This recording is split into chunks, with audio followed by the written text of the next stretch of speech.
mwezi wa Oktoba 2016 anthu ena anafalisa mabodza kuna kuti Profesa Peter Mutharika, president wa dziko la Malawi, wamwalira ku America. Kunali ma celebration masiku ochepa tinamuona APM akutera pa airport. 2019 kurasa masiku ochepa kuti tivote mbiri inamveka kuti wamwalira. Anatulukira pa njamba ndi kupangisa msonkhano.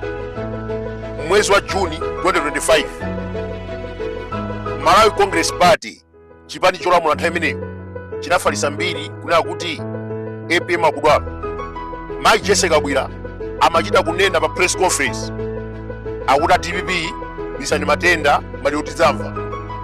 Mu tsiku lotsatira Mutharika anayenda kuchokera ku Mangochi kusabalaka Nchewu anayima pasipo Lilongwe anayimanso kumeneko, anapitirira mpaka pa Kasungu, anapangisa chisonkhano ku Zuzu, anadzera ku Nkhatabe, anayima pa Tukombo, anakayima pa Dwangwa kota Mvera mpaka ku Salima. Lero ndi president wa dziko. Pa 16 September Amalawi anamuvotera mphekesera ilipo. 2019 anavoteredwa mphekesera ilipo. Chifukwa kuyambira 2014 atangoyera chisankho anthu anjiru akhala kunena APM akudwala, ali serious, this and that. Amalawi akunkondabe.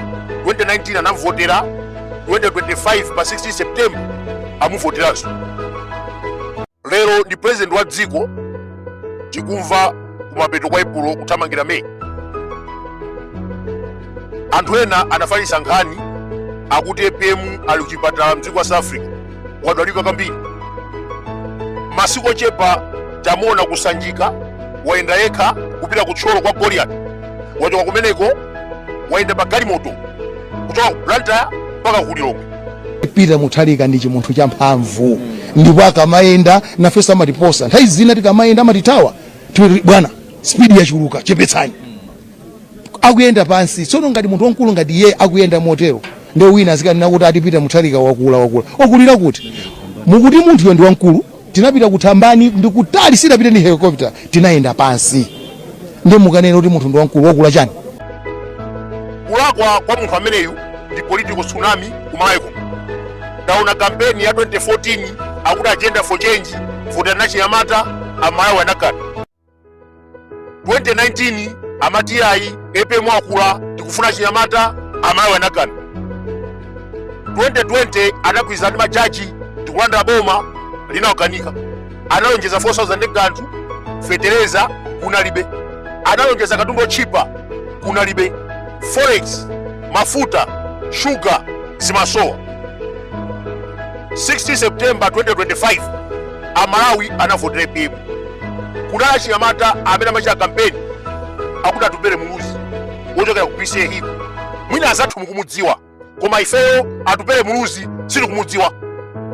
Tinamuona nthawi yake 2014 amapanga agenda for change. Kuyambira pomwepo Amalawi anamuyiwala. Nde anabweranso 2025 amati ayi kampeni yake yonse kunyoza APM. Akuti APM akula, apite ku Central Region APM akula, kupita ku North APM akula. Ku North sanafike konso chifukwa analibe chinthu osabiri. Amathandizidwa ndi chikangawo, nde amangozungulira ku Eastern Region, mangozungulira ku Machinga ndi Mango, akuti musavotere APM akula. Komatu Amalawi pa 16 September anampasa mavoti APM 56%, Mangochi 90 something percent. APM anatenga mavoti. Anthu amenewa aluza chisankho momvesa chisoni, anayamba kudandaula kuti ayi we got this. Wina anatenga mbumba yake ndikumena kuti adibe na mavoti.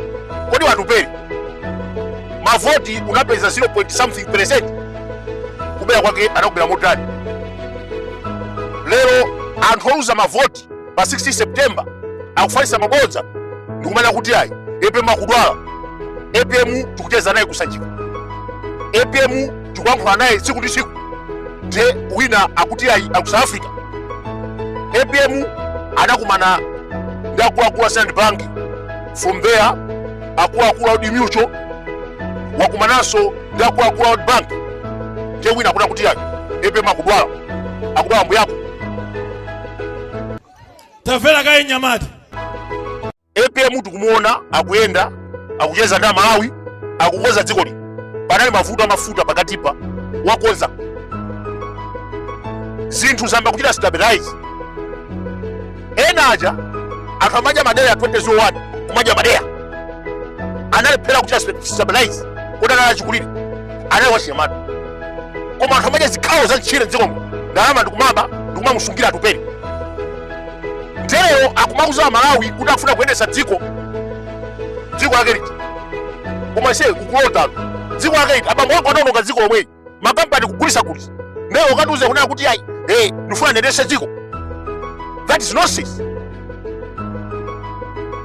Akuluakulu, history is the best teacher.